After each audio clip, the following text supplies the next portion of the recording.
If you recall our discussion on the early Middle Ages, it was all about monophony, writing and performing with a single melody. Now, enter the late Middle Ages and enter polyphony.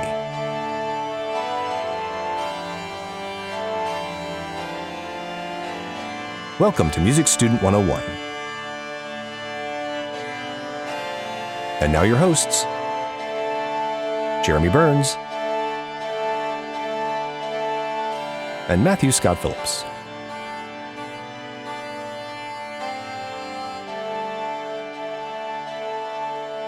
So here we are again. In the studio, the Music Student 101 studio. Back at it. Matt, how you been, brother? I've been good.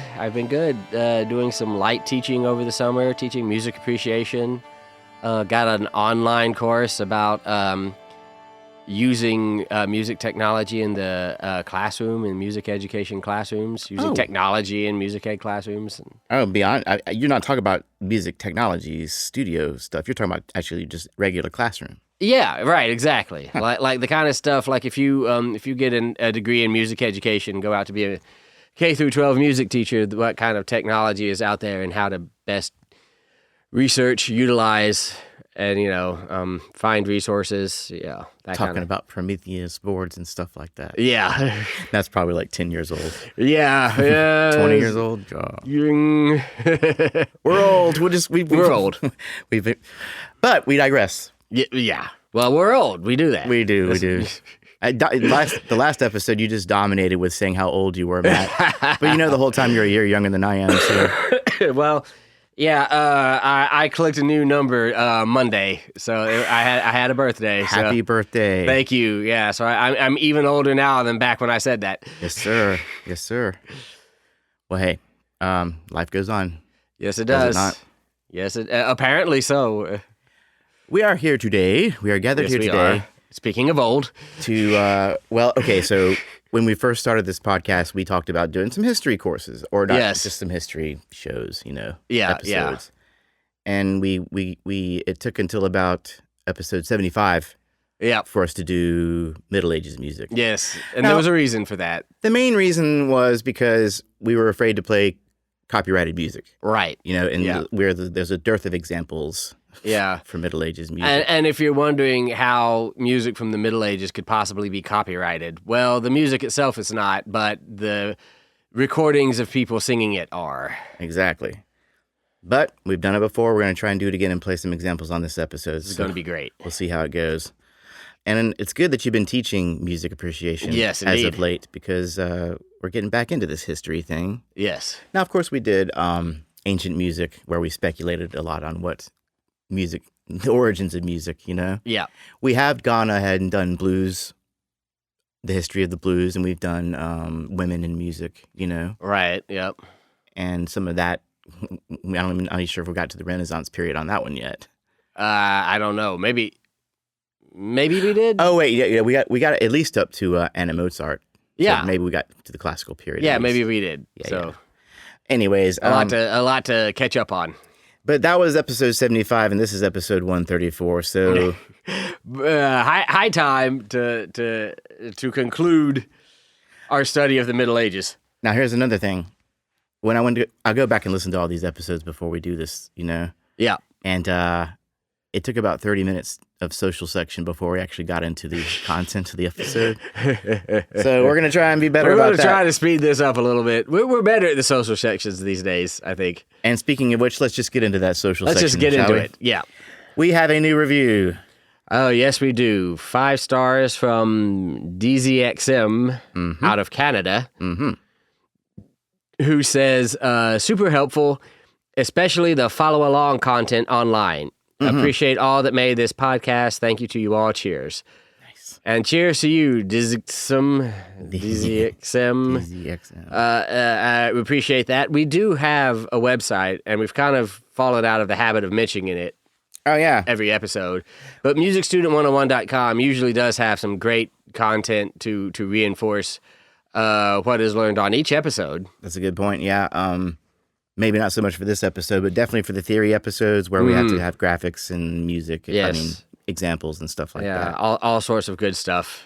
And you can donate to us that way. You can. There's a PayPal button. We tested it. It works. Oh, yes, that's right. We did. Yes, thank you. We do have if you go to the donations page on our website, you'll see where you can do PayPal or Patreon and stuff like that. Yeah.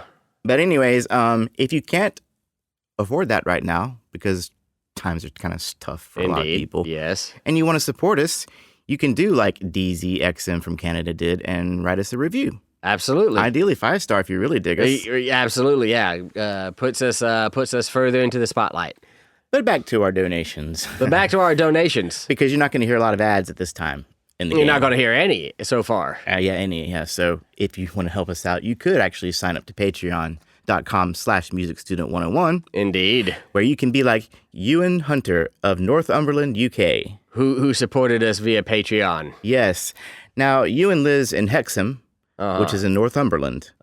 Which is Northumberland. Which is northeast England. Right. And also the land of the folk who developed the Northumbrian pipes. Oh, yeah. Are you familiar with these? Yeah, that rings a bell back in there. It's in the same family as Ilian pipes and bagpipes, right? Yeah. Yeah, it's like a form of small pipes. Right, yeah. Compared to the Highland pipes where you see the big old bag with the pipes behind you. Yeah, very huge and very loud. Yeah, these are more chill.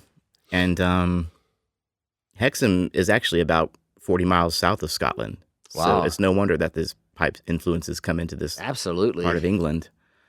Now, this area was also the stomping grounds of some of the greats like Sting, Mark Knopfler, and Sam Fender, just to name a few. Wow, you learn something new every day. We're keeping this social section short, so I'm not going to gush over Mark Knopfler and how great his voice is and how sweet his music is.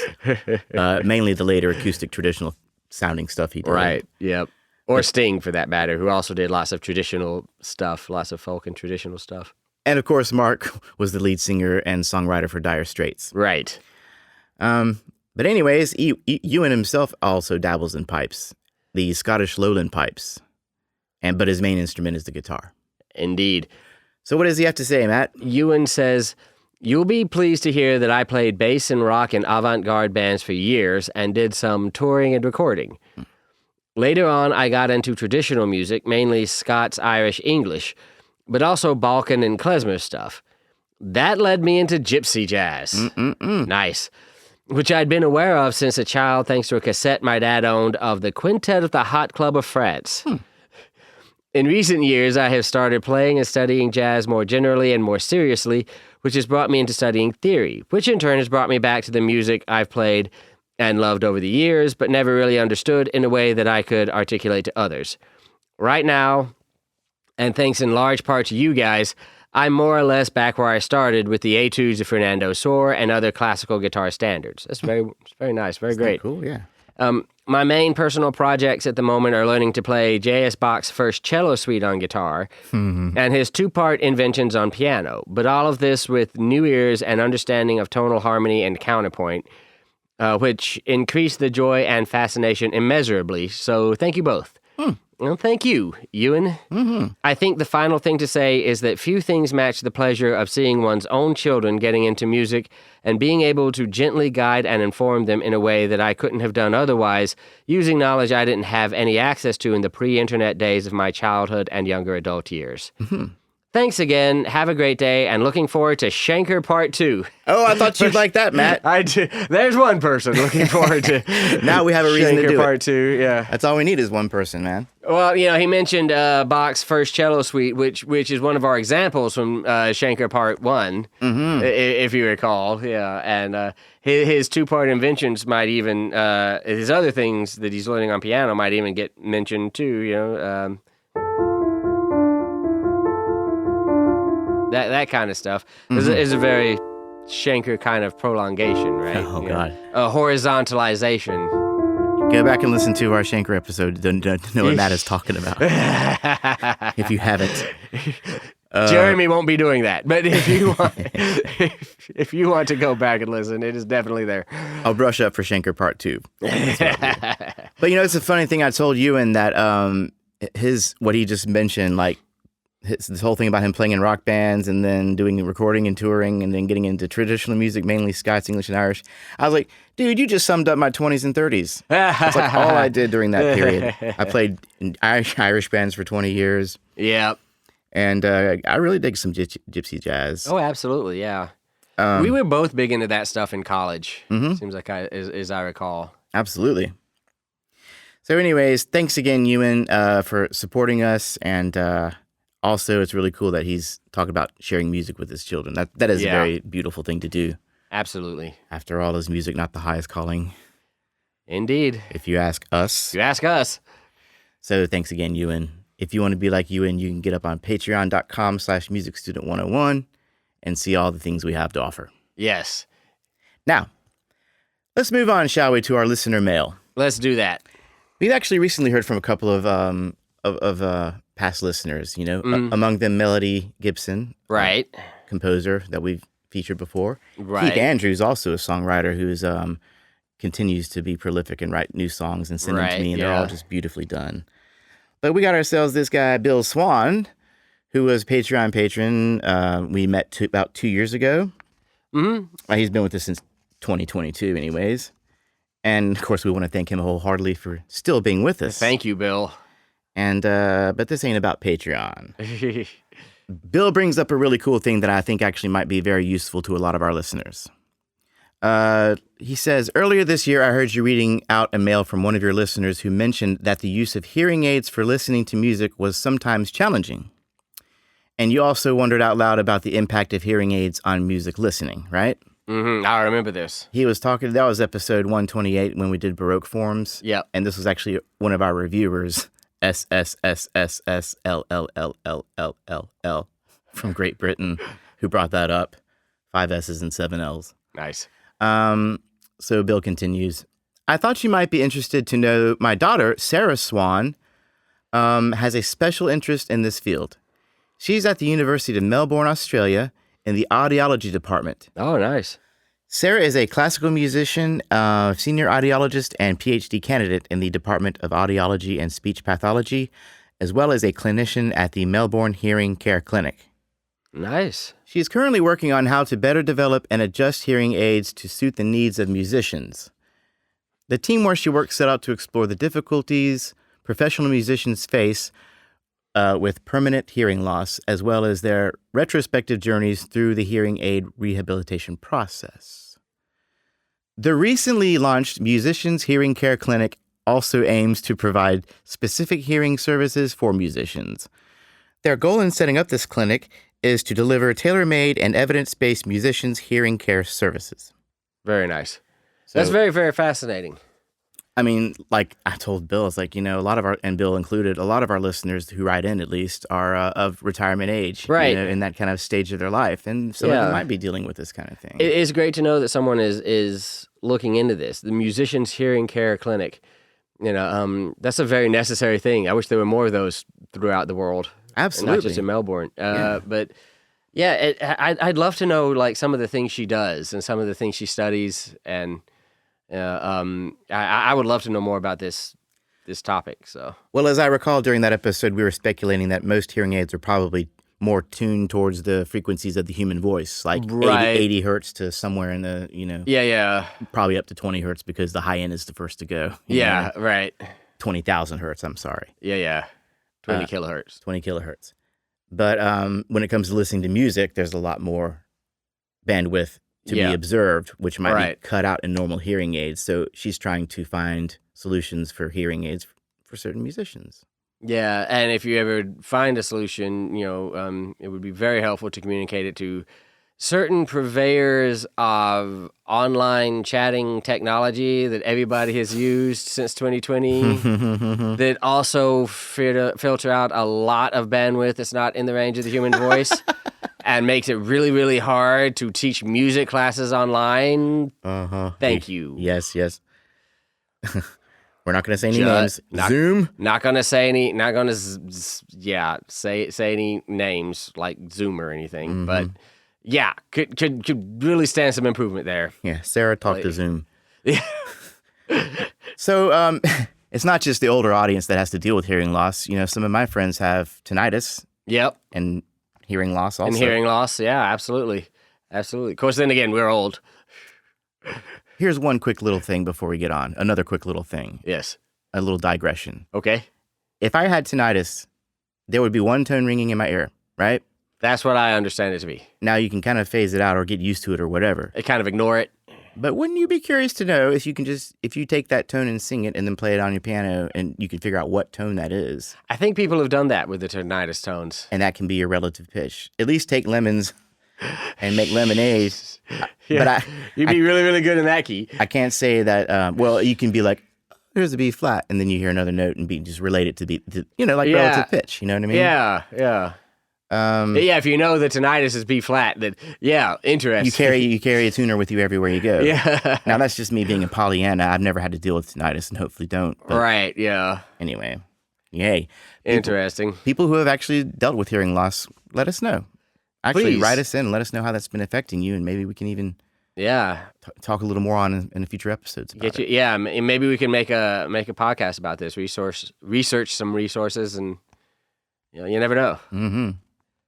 So, anyways, thanks for that information, Bill. Thank you, Bill. That's pretty useful. Absolutely. And you must be very proud of your daughter, Sarah. That's pretty cool, man. That is really, really cool. Maybe we can hear from her at some point. Absolutely. Yeah, that would be great.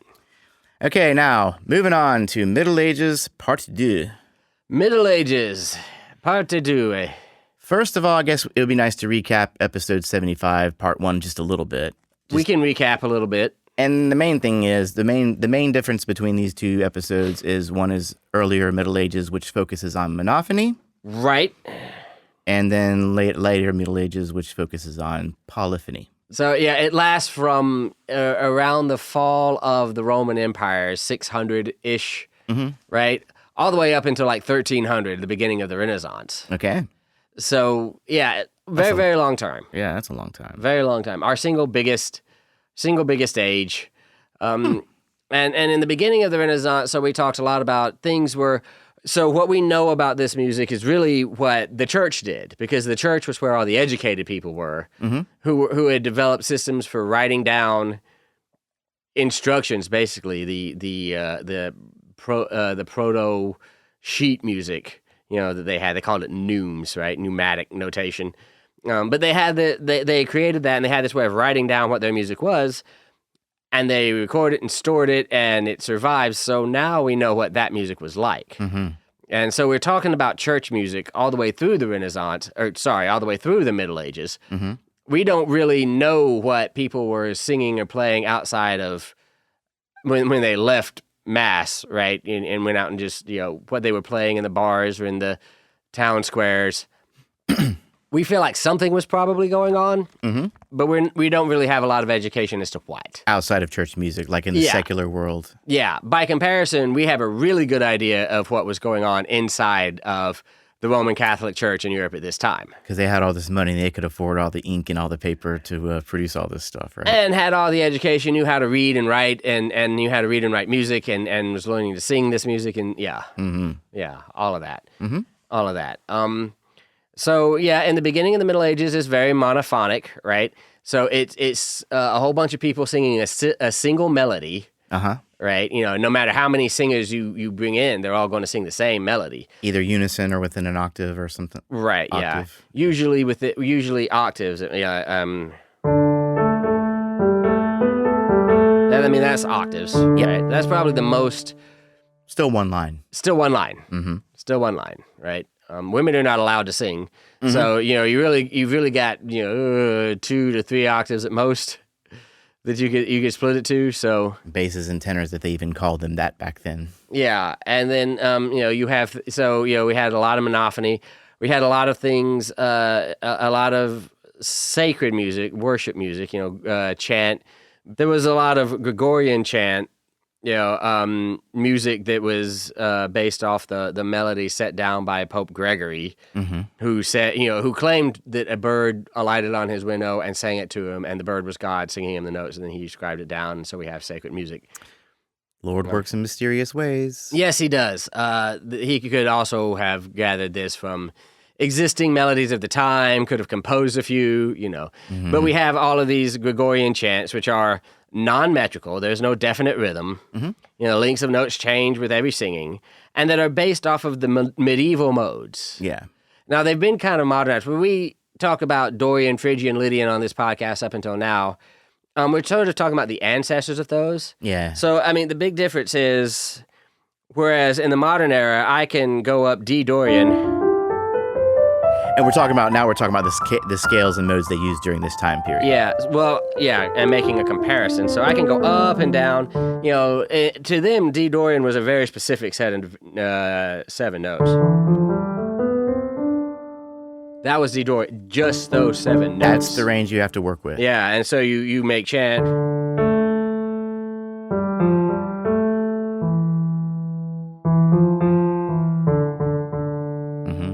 Or whatever, right? And Still then so nice. hypodorian would be the same notes, but going from the 5 to 5. So, right, yeah. And so then you'd have or whatever. You'd have these notes down to here and up to.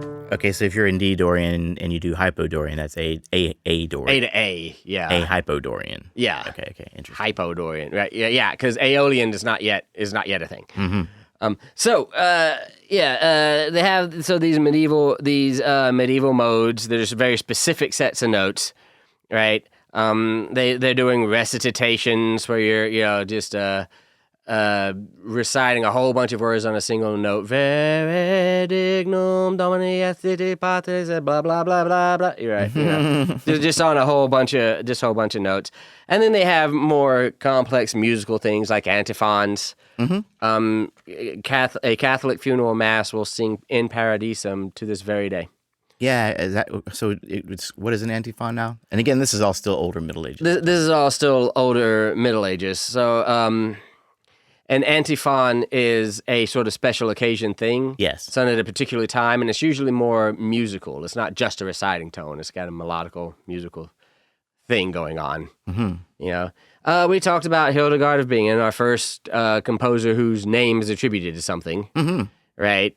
And her very interesting sequences, the Columbia Exposit. Yes. Yeah. Which our friend Sarah James sang for the intro of that episode. Very nicely. How can we follow that?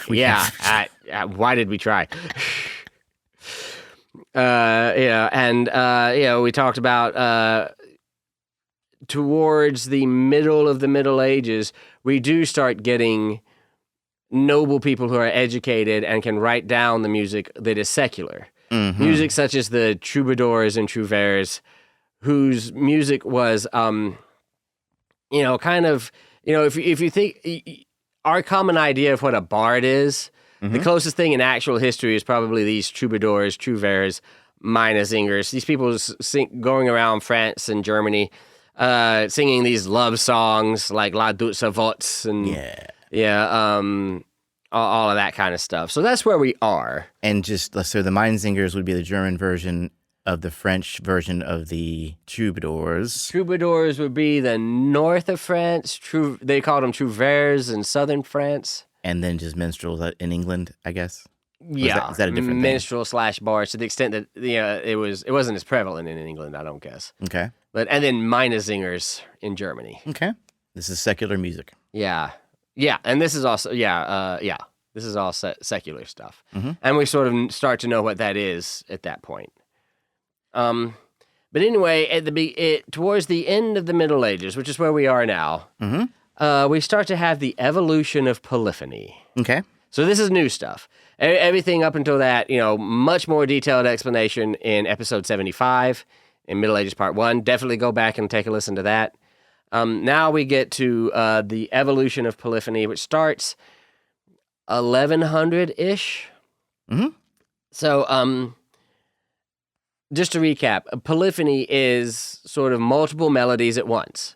Okay. All of this time through Hildegard and Ventadorn, the troubadours and trouvères, all of this stuff, we have still been singing monophonically. Yeah. We've still been singing monophony.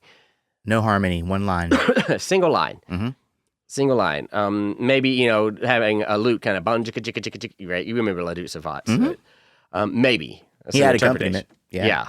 pedal tone at most. I think Hildegard had pedal tones. Mm-hmm. Maybe, yeah. We think. We always hear it that way. We anyway. speculate. Yeah, we speculate. Yeah, like you can't hear a recording of a Hildegard piece today where they didn't put like a hurdy-gurdy behind it or something. We don't know that it really had that. Not unless you know Bill and Ted. Right, exactly. Solid reference, by the way. Thank you. So anyway, eventually we do start getting polyphony. It does start evolving over time. Mm-hmm. Because people in Europe, they derive satisfaction from, what? They started to say, hey, this sounds really, really cool. Mm-hmm. And so, it started working its way into new music that was being composed. As with Gregorian chant, what we know about polyphony and its uses comes from records made by the church. Mm-hmm. So this could have easily started with secular music. We don't know. Yeah. All we know is that the church is writing down and recording this stuff. A lot of what's happening as far as moving music into this new polyphony thing is happening at the cathedral at Notre Dame in Paris. Oh, yeah. That ancient cathedral that is Notre Dame. So in the beginning, and they call this organum. Organum. Yes. Organum, and we'll learn a little bit more about the name in a minute, but it started out as just a traditional melody to which another melody was sung in intervals, right? Say it again? It starts out, we're just adding another melody to the old melody, but in a different interval instead of an octave. Okay. So if our original melody was, right? Uh-huh. We might go,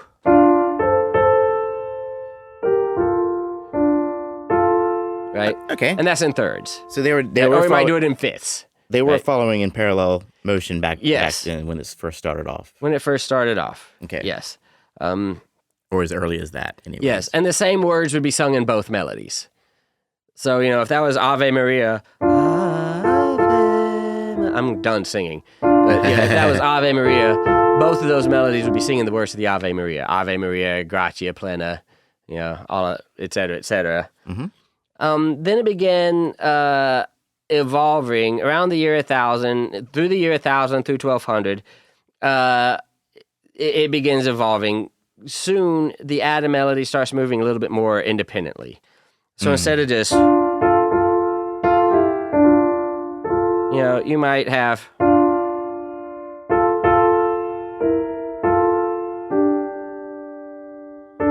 right, something like that, where it's got a little bit of independent motion. It's not just moving along in parallel anymore. There's a couple of times where it moves against. Okay, yeah.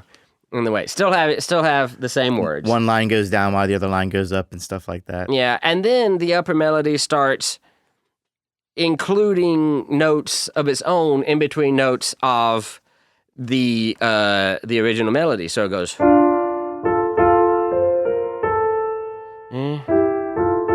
right? So it has notes of its own that are not reflected in the lower melody. Mm-hmm. The cantus firmus, by the way, what we call that lower melody, which was most often still a Gregorian chant, something from the repertoire, basically, some Gregorian chant, and we're just adding this stuff on top of it. Yeah, the cantus firmus kind of being a almost standardized melody that they, again, part of something Gregory probably wrote, yeah, and it's just yeah, absolutely, something that was being used in Mass and in the Christian liturgy for centuries at this point. I wonder if it was mistranslated. When Pope Gregory said he heard a bird, maybe he meant bard. Maybe he said he heard a bard out the window, just some traveling. Well, the idea for bard probably did not exist. Oh crap! Okay, never mind. There goes. I got all the theories, and I'm not sure what the Latin word for bird is. It's probably avius or something, which doesn't sound a lot like bard. Well, we'll scratch that theory. I digress. Yeah, sorry. Pissing in my cornflakes. Sorry, man. I know. I can be a real downer sometimes. Oh, well. Carry on. Anyway, so, so we have that melody that's sort of working in counterpoint. Then we add a second melody on top of the cantus firmus, also working in counterpoint. And now this starts getting complex, right? This is sort of the birth of all of those rules of counterpoint that we always talk about, because to keep this easy to sing and to keep this sort of sounding rich and sonorous like they like, and sort of keep these melodies being easily thought of as independent of each other, which was important to them, we have to be very, very careful about what notes go against what. So these rules of counterpoint start coming out. I see. Like no parallel octaves, for example, is as old as this. Oh, wow. Can't do it. Because then you're just singing the same line, right? Was this Then you're going all the way back to that old monophony from the early Middle Ages. And they don't want that, right? And when does Fuchs fit into all this? Fuchs is later. Fuchs is Renaissance. Okay, interesting. Yeah. So, we did an episode on that. We did an episode on this, so it is interesting. But they start to develop these different melodies, these laws of counterpoint, and then they started adding definite rhythms because it became when these two different lines, and some of them have notes that the other two lines don't have, right? This is starting to get complex, and it's easy for people to start singing over each other if they don't know, okay, no, you're supposed to wait until he's done singing that note before you start singing this note, right?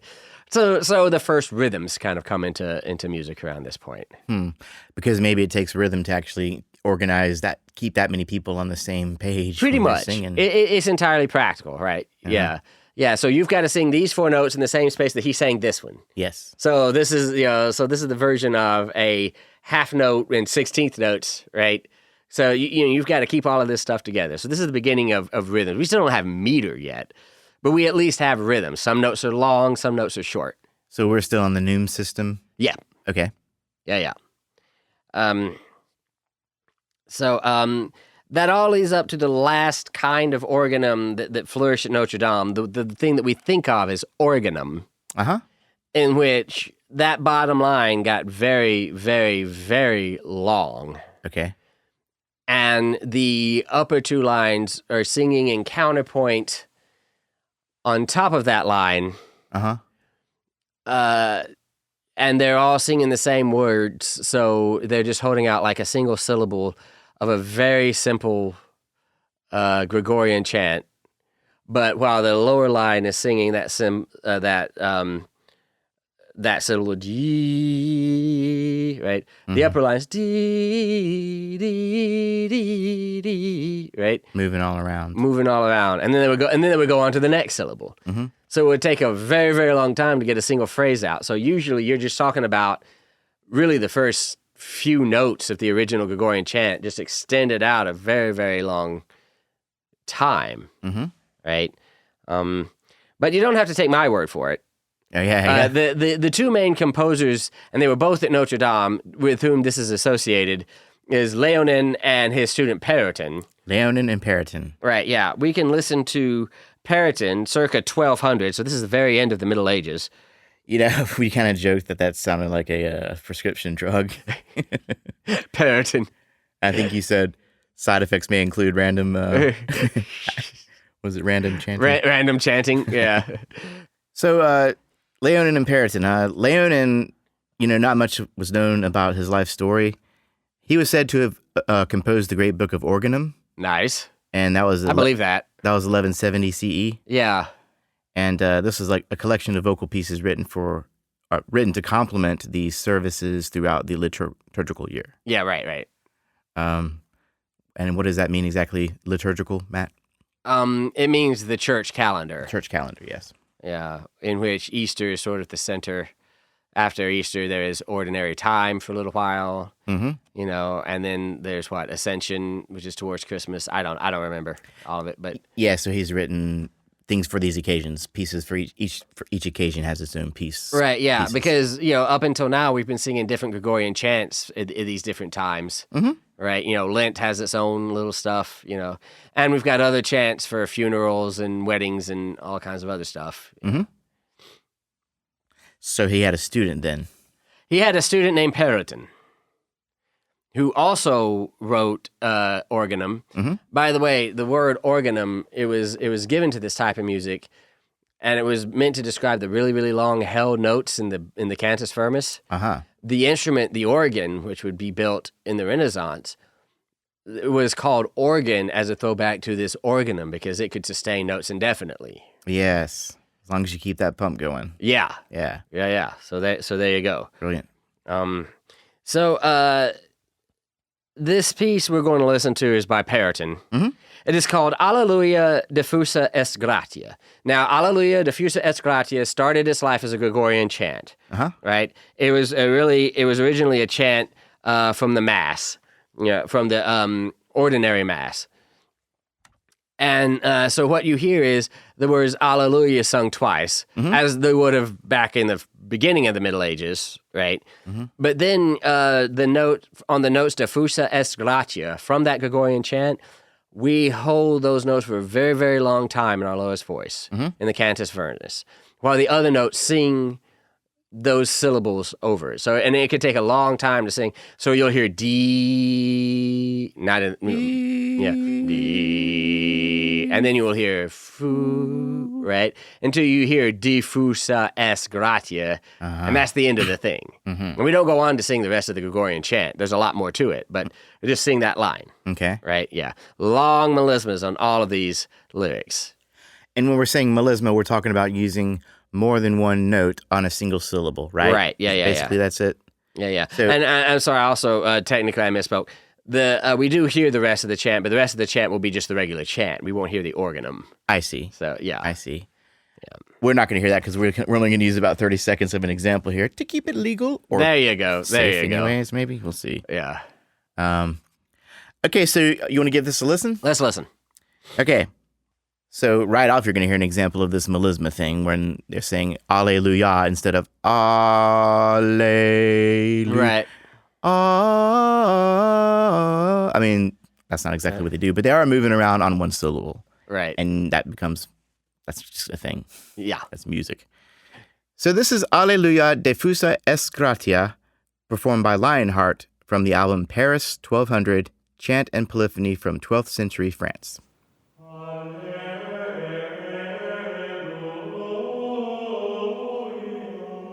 Okay, so they move around on lay instead of ah in this case. Well, it's yeah. So there's the first Alleluias. This is still Alleluia. They're stuck on ah. Last ah. And this is monophony too. So this is the original chant. This is just one line. Yeah. One, yeah.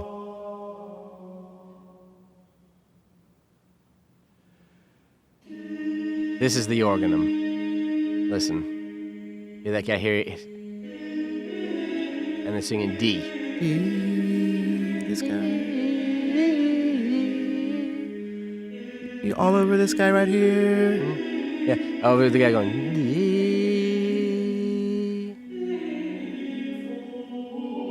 Now they finally get to Now foo. we moved on. They finally get to foo. It took them that long to get through one syllable of D. You know what I mean? Oh, yeah. And they will go on and do that with foo and with sa. Uh-huh. Yeah. Beautiful. Oh, yeah. Very pretty. Okay, so real quick, I had in my notes, there's monophony, there's polyphony, but what about homophony? We are not there yet. Okay. So homophony will not become a thing until the Baroque era. Okay. Even the Renaissance is polyphonic. There are burgeoning homophonic notions in the music of Josquin des Prez and things like that in the Renaissance, but we are not there yet. Okay. Yeah. So that can be just a little a teaser. Yeah. For the coming Baroque episode. Absolutely. Very good. Moving on. So organum spreads all over Europe. It's super, super popular. And then after 1200, music starts to distance itself from the church. Mm-hmm. Its basis, at least the basis that we know, is still Gregorian chant. But it starts to get handled in new ways. For example, only fragments of the original chant would be sung. Uh-huh. Right? Upper melodies were often given their own words. So they're not just everybody singing the same sacred chant. You know, you might be singing a couple of different chants, right? Interesting. So yeah, and then eventually they might start be getting words in different languages. You're kidding me. Like multiple languages in one piece? Yeah, the cantus firmus being Latin and the middle voice being French and the upper voice being Latin again. Absolutely. Yeah. These things came out called motets, which is a type of polyphony in which each line had its own words. At least in the medieval motet, that's what we're talking about. Mm-hmm. Motets began to be sung in not only be sung in French or Italian or German or whatever, but also use love poems, for their medieval, for their middle lines, right? Use love poems, use political satire. They might, the cantus firmus might be a Gregorian chant, Vere dignum domine est patre est, right? And then the top line is Ave Maria Stella, and then the middle of the line is saying the king's a stupid idiot, right? Screw King Charles. Screw King Charles. Yeah, absolutely. You're kidding me, man. No, it happened. It absolutely happened. Oh, that's crazy. And it's like subliminal. It's kind of like subliminal messaging. Yeah, and as long as you're saying. As long as you're saying screw King Charles or saying the Margrave down the street is a jive turkey or whatever, like as long as you're doing that, the church is fine with it. Uh-huh. Then they started criticizing the Pope. Uh-oh. And now we have to do something about it. But that's later. Okay. That's a tale for another story. That happens in the Renaissance. Got it. In the meantime, we start giving a term for all these motets and all this semi-secular stuff, and we call this ars nova. It's Latin for new art. New art. Yeah, a term that is given to this new music, which has got all of these different words. It is highly, highly syncopated, right? So they really, really get into rhythms. At this point, we start to have like definite rhythms. The idea of meter. Meter is still in its infancy. We're just talking about 3 versus 2, really. Most things are in 3. Okay. But we have this idea of rhythm, and we have this idea of rhythmic complexity. Next time the motet gets very intricate, very secular. These things like hockets start happening, where they're arranged in such a way so if there's a rhythmic figure in one voice, it goes ha ha ha ha. Then in the very next beat, the other voice will do that ha ha ha ha. So ha ha ha ha ha ha ha ha ha ha ha. They call those hockets, right? Okay. And they would jump back and forth between voices like that. They thought this was terribly clever for the time, right? That they could sort of mathematically. They're very big into math. They could sort of mathematically arrange these rhythms so that would happen the correct way every time. This was kind of new to them. They thought it was terribly clever. Rhythmic diminution happened. Like if the first part of the phrase was sung in all half notes, the second part would be all quarter notes, right? Or if your main rhythm in the first part was half, quarter, quarter, then it would be quarter, 8, 8 in this the next time you heard it. So and then 8, 16, 16 the next time you heard it. Double timing? Yeah. Quadruple timing? They thought all of this was terribly clever. It was still brand new to them. I bet there was some young kids that really dug it, but there was probably still some older cats that thought that was like the devil's work. Oh, yeah, absolutely. It's like, you kids and your hockets, whatever happened to, good old organum like in my day, we didn't, we were reverent back then. Periton, now there's a composer. Periton, now there's a composer. Absolutely.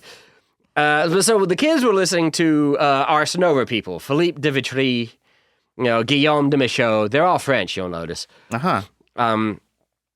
The main composers of the day. Both of these people were churchmen in a political sense. They were not monks. They were not monks or priests or bishops or anything.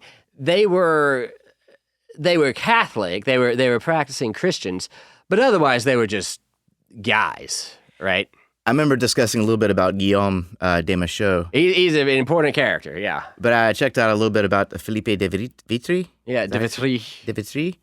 He was born in 1291 in Paris, and he studied at the Sorbonne University in Paris and was ordained a deacon.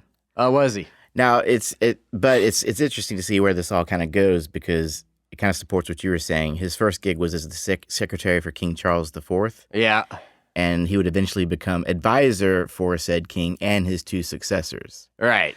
So Philippe, he ended up kind of getting involved in the whole policy and diplomacy. Politics. Yeah, politics, which would land him in the papal court of Avignon on occasion. Yeah. And I guess he also it probably came in handy to be a deacon.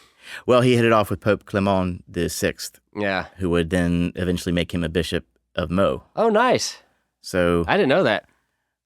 But it sounds like he kind of ended up started off as a musician and got all these powerful positions just kind of by staying close to the king. Well, it is the Middle Ages. The church is arguably more powerful than any king at the time. Yeah. You know? Well, yeah, and then the Pope, by the time you're in with the Pope.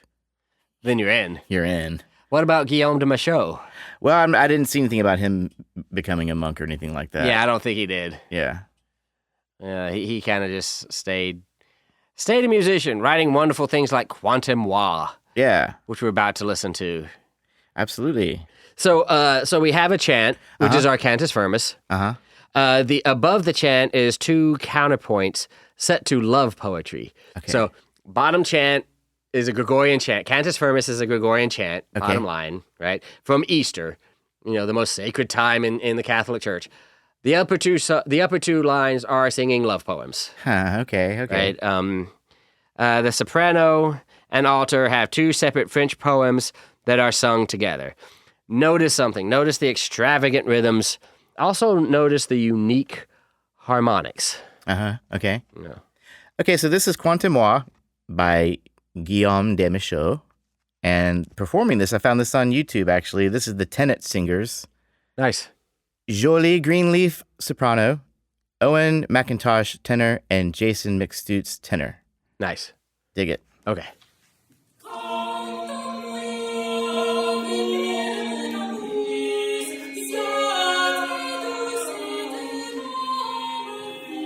Listen to how rhythmically complex that is compared to the organum. Yeah, they're all hitting different spaces, different spots. Yep.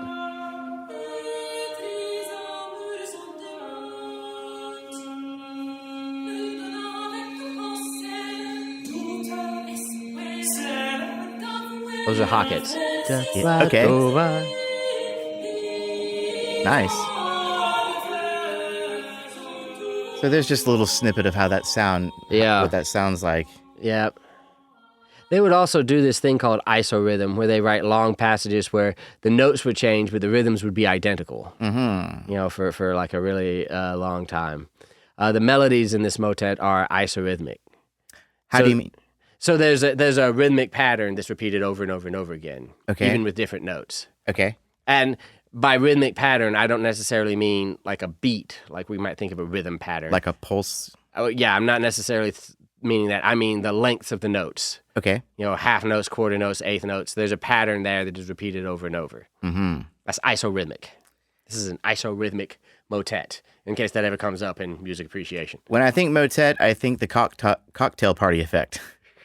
When you're hearing all like four all the different conversations in the room. Yeah. And if you really want to, you could probably focus in on 1 or 2 of them and move on, Right, yeah. But that's kind of what's going on. It gives you a lot of information at one time. There's no way you can really absorb all those. Yeah, the medieval motet for sure is like that, because they're all singing different words, right? Sometimes in different languages, like this one. Definitely a different rhythms and melodic structures. So yeah, this could be this could definitely give you that sort of feel. The Renaissance motet is a little bit of a different thing. Okay, but we'll get to that when we do Renaissance. And when we say motet these days, are we more referring to the Renaissance motet? It depends on context. Okay. Yeah. Yeah, because I know some words change, the meanings change over time. I mean, how often do you find yourself at a party talking about motets anyway? I mean, I do occasionally, but I'm me. Not unless you're at the party. Right. But I'm sure we have at some point. Probably. Anyways, I bet you some of our listeners probably do. Probably, yeah. There you go. So yeah, that's the medieval motet, the isorhythmic motet. We'll talk about the Renaissance motet when we talk about the Renaissance. So this is kind of the main key players and the styles of the later Middle Ages, right? Yeah. Okay.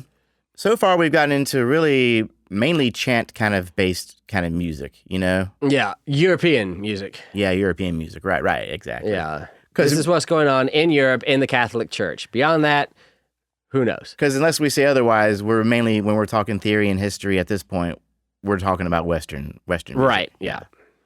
So anyways, I think it would be eye-opening, perhaps, to step outside of this area of the world. Very much. And elsewhere, perhaps, yes? Very much, yes, because chant is not something that was invented in Europe. Nah. Every culture, it seems, or almost every culture, at least every large enough culture, seems to have a type of chant that is unique to it. Mm-hmm. So there's all kinds of different chants all over the world and all across history, right? Plain chant, a Gregorian chant is a type of plain chant, is what we tended to have in Europe, in the Middle Ages. But there are chants that are in the Veda, the Hindu holy books, right? Actually, there are actually chants written in those books, right? Those are Hindi chants, right? It's not Gregorian chant, but there's a lot of different kind of chants out there. To demonstrate what I mean, and then we can maybe talk about what qualifies something as a chant. Yeah, sure. Right? Maybe we should just listen to the first example. Yeah, absolutely. Of something outside of Western culture that is nevertheless a chant. Yeah, much like the Gregorian recitation, the Muslim culture relates back to stories from their holy book, the Quran, in a similar fashion, using these chants. Right. Yeah. The way we're chanting, holy, the lyrics for the Gregorian chant come from Psalms, come from the Bible, And it's unaccompanied, right? It is unaccompanied. In this case, monophonic. And monophonic. Yeah. And also non-metrical. And it's meant to present the words of the Quran in the most understandable way, right? Like Gregorian chant in the beginning, especially. We're going to listen to, let's see here. Okay. Forgive us, y'all. There's probably going to be one or two of these things that we mispronounce, right? But this is going to be Surah al-Waqi'ah by Imam Salim Bahanan.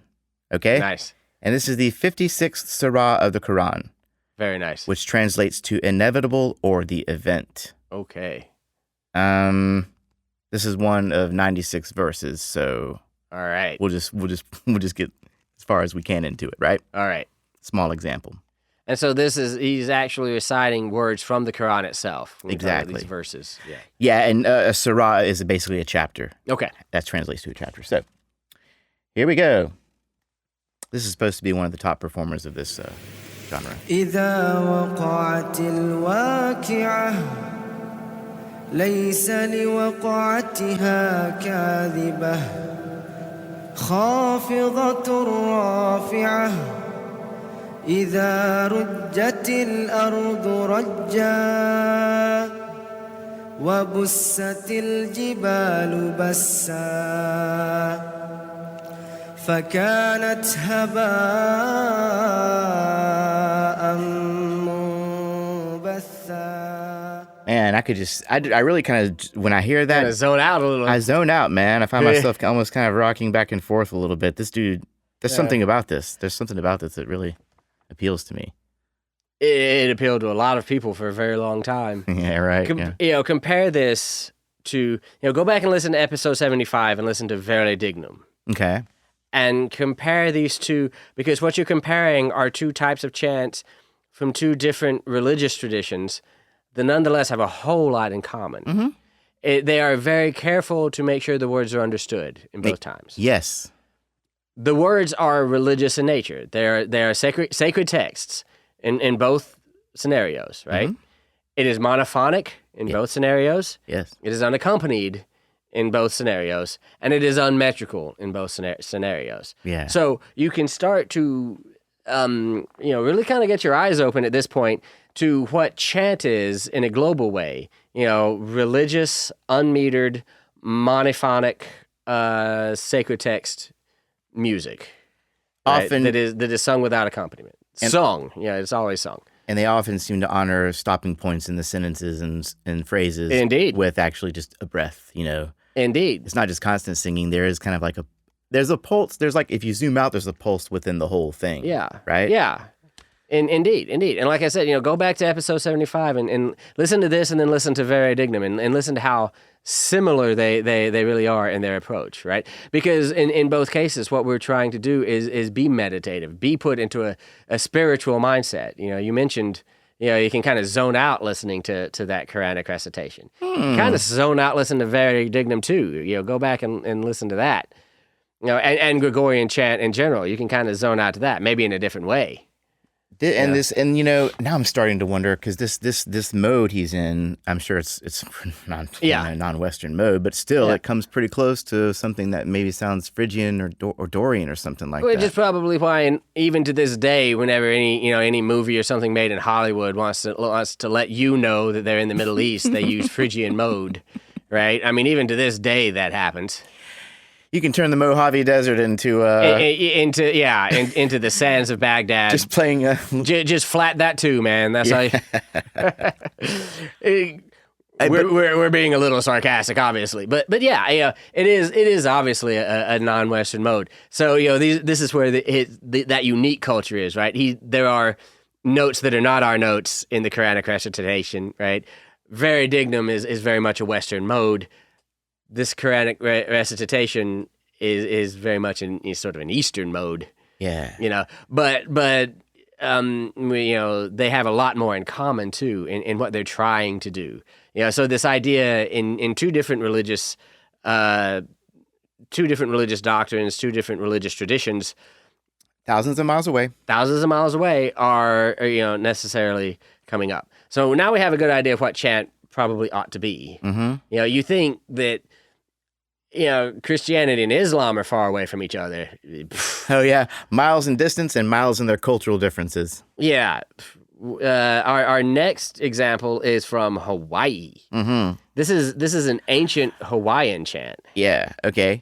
And you know what? Before we listen to this, I do have to wonder something. Yes. I do have to wonder to what degree a mode or scale influences a hypnotic state. Right? What if he did that same thing he did in major? Would I be as captivated as I was just now? Maybe not. Isn't that interesting when we think about it? Yeah, that is interesting. Uh-huh. I think you could use the major key to affect a kind of meditative state, but you might have to use it differently. Mm-hmm. You couldn't just sing the same thing in a major mode and have the same result. Like maybe start on scale degree 6 of the major key. Da-ti-do. Yeah. So you'll be in minor anyways? Yeah.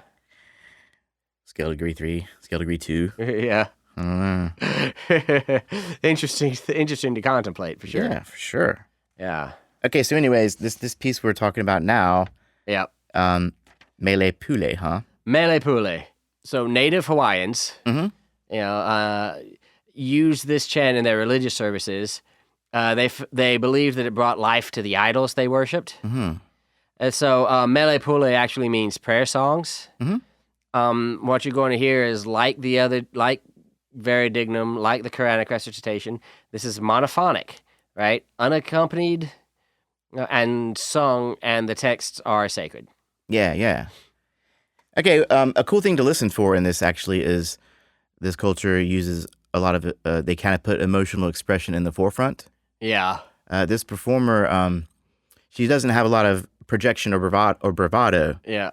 But you'll hear You mean vibrato? No, she does have vibrato. Oh, you mean bravado? She doesn't have a lot of bravado. It's really kind of all right. It's kind of modest, honestly. All right. Awesome. But you will hear, like I said, some vibrato. Yeah. Which is used to convey emotion. That's when your voice shakes. Right. Yep. And there's also a little bit of a yodeling kind of aspect going on, where the voice cracks and jumps up to higher, even like in a very subtle kind of way. Yeah. See if you can hear what I'm talking about. This is Mele Pule by Emily Carl Zuttermeister. And this was recorded in 1989 by the Smithsonian Folkways Recordings. Ai no ke akua la iu ka kai mai lei puani te waihina kai luna ka mahu kai lalo kalu o ka leo hea mai ho mai ua leo o ka iti te wai ai. Is that vibrato? I ke kau kini he lawai e manu kau pena I tuku I te anoe o ko pōkahi ke ho punia ela te o nā ki kepa ke na I ela I te luna. So nice, huh? Yeah, she uses some very interesting techniques that we don't hear a lot of. Right. So this is not a Western mode and it's not an Eastern mode. This is native Hawaiian music. This is from a culture where the singing is often as much spoken as sung. Yeah. Right? Yeah. Yeah. And going back to the chant, what are some elements that you heard in that are chant-like? The words are very important. Uh-huh. Declamatory. Recitation, right? You know, hanging on a single note for a lot of it. Mm-hmm. Right? Monophonic, obviously. Mm-hmm. Right? Sung unaccompanied. Yeah. And sacred in its use and inflection in the culture. Yeah. Very cool. Mm-hmm. But I do wonder why she puts vibrato on certain words. Is that with the intent to accent or to underline certain things? I would imagine, yeah. Or is it just a stylistic thing? Hey, this is going to sound cool if I do this here. You know what I mean? Who knows? But yeah, I would have to imagine that those words are important. Mm-hmm. I mean, they're the end of the phrase at the very least, right? Yeah, totally. All right. Well, anyways, I hope you enjoyed that. That was pretty cool. Yeah. And then we have one more example here before we get out of here. And Matt, I'm going to let you try and pronounce this one. Karakinia. Uh-huh. Is a Native American spiritual chant. Song plays a role in healing, hunting, social rituals. It's very structured. There are actually exactly 7 drum strokes for every phrase of the words. Mm-hmm. So for every lyrical phrase, there are exactly 7 beats. Mm-hmm. Yeah. Interesting. Okay. Yep. This is Frank Jishi Jr. on the vocals and Sam Yazzie Sr. on the drum. Mm. This was recorded in 1975 in Chinele and Canyon de Chile in Arizona. Mm. And again, this is Karakinia? Karakinia. Karakinia. All right, check this out and see if we can find that count, because there's not really a lot of accent in the drum. It just seems like a straight beat, you know what I mean? So here we go.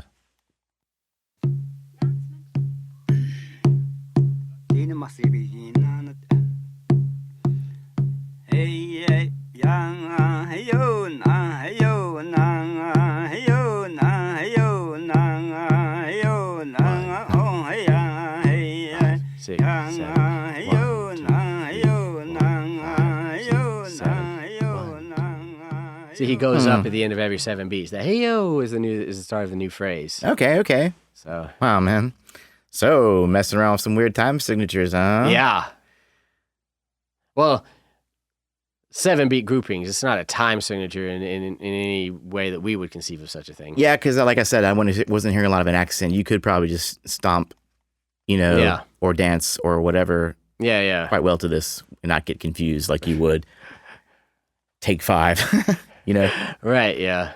This song is a potato song is what it's referred to. Really? They have songs about different activities they do. They got one, making moccasins for your girlfriend and all that stuff. But this one is about how the white man views the Navajos as a seasonal agriculture workers. Written by the Navajo. Right. Anyways, I thought that was pretty amazing. So, and again, the elements of chant we hear are evident in this one as well, right? Absolutely. Same things. Yeah, just kind of like da, da, da, da, da, break. Yeah. Da. So that's the main thing I think of when I hear chanting. Yeah. You know what I mean? And we do it in soccer, sporting games. We do it at political rallies. Yeah. We do it still today. But this kind of chant is sort of it is intending to do something deeper, right? Mm-hmm. It's intending to make you zone out, and to be in a kind of spiritual state, whether it's Native American or Hawaiian or Muslim, it is or Middle Ages chant. It's all sort of trying to do the same thing. Kind of connect you with some higher level or realm or something, Yeah, pretty much. It's meant to be meditative. Where in sporting events and political rallies, it's more like getting you fired up and pumped up. Something like that, Something yeah. like that. Somebody who goes and chants at such things will have to tell me. Yeah. I don't go chant. I'm not a chanter. No. I'm not a chanter. No. Well, anyways, let's do a quick little recap, shall we, Matt? Okay. Go ahead. So, the later Middle Ages is hallmarked by the evolution of polyphony, Mm-hmm. in which we are no longer writing monophonic music, but over a course of time develop the ability to write multiple melodies into a piece of music, and we call that oraganum. Yeah. Right? The most famous example of which being done by Leonin and Periton, in which the bottom line, held a really sustained note for a long time, while two other melodies sang in counterpoint above them. Mm-hmm. Right? As we heard in Alleluia diffusa est graphia. Later medieval polyphony evolves into the ars nova, where people like Guillaume de Machaut, Philippe de Vitry are writing these isorhythmic motets, highly sophisticated rhythmically. Mm-hmm. Very, very independent. The three lines always would be, sometimes even being in different languages and having different subject matter. That blows my mind the still. bottom line would be a chant, and then the upper two lines were French love poems in Quant et Moi, which we heard by Guillaume de Machaut. I don't know how the church let them get away with that, frankly. Well, they didn't for very long, but again, the Renaissance is coming. Okay. And these things had little techniques like isorhythm, where a single pattern of note lengths was maintained and done over and over and again, even though the pitches changed. Mm-hmm. Or they had hockets, which in which little melodic fragments would echo in different voices right up against each other. Mm-hmm. Right? And then we also talked about chant from other places around the world with a Quranic recitation. Mm-hmm. And with a prayer song from native Hawaiian music, and finally Kadekini Ya from the Navajo tradition. Yeah, cool stuff. Yes. And but by the way, listeners, you just basically sat in on a course with Dr. Phillips. Pretty more or less, Because these are based. This is based on your lecture notes. We actually, yes, it is. Usually I write something. I write a show, but I just kind of printed out your lecture notes and put a little spiced it up here and there. Yeah, fun stuff. I'm sorry. Go on. My an actual lecture would probably also involve the terror that I might call on you and ask for your opinion. But otherwise, pretty much a lecture. Yeah. Do you mind? Do you want to share some of the books you teach from, Absolutely. So this was from a music appreciation textbook called Listen by Joseph Kerman. Other music appreciation textbook that I've been familiar with would be things like Music and Appreciation. Oh yeah, I remember that one. Yeah, by Roger Kamian. Yes. And then there is also the Norton Anthology of Western Music, Which is way more comprehensive, which right? is hugely more comprehensive, and I think multiple authors take that on. Let me just refresh my memory. Was the Norton Anthology just that, a collection, or did they actually talk theory and stuff like There's that? actually an accompanying textbook where they talk history. Oh, history. Okay, yeah, more yeah. than theory, but yeah. Okay, great. Yeah, and that's the Norton Western Music series. If you guys really want to dig deeper into all this. Yeah. Very good. Yeah, absolutely. And you'll know more about the Middle Ages than you ever wanted to. Yeah. Pretty cool, pretty interesting period, Oh yeah, I've always liked it. I've always found it fascinating. And it's also interesting that it was the longest period. It seems like the more time goes by, the shorter the periods get. Yeah. The ages get shorter. Yeah, the cycle of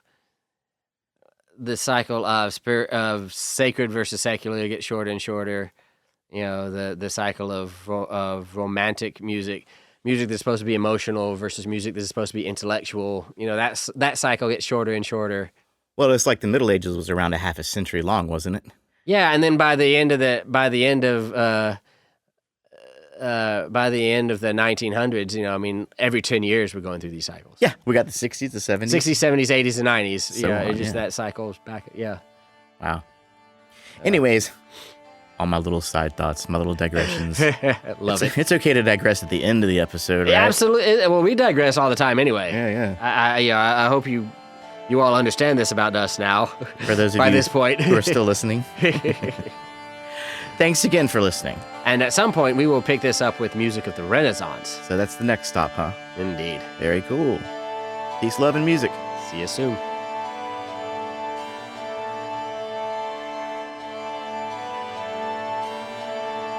We hope you enjoyed that discussion as much as we did.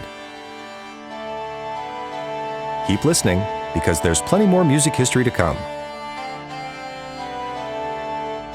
If you're listening to us on YouTube, be sure to like, subscribe, and share. For ways to support us, visit the donate page on our website at musicstudent101.com. Check out our merchandise at redbubble.com/musicstudent101. And as always, you can reach us at info@musicstudent101.com.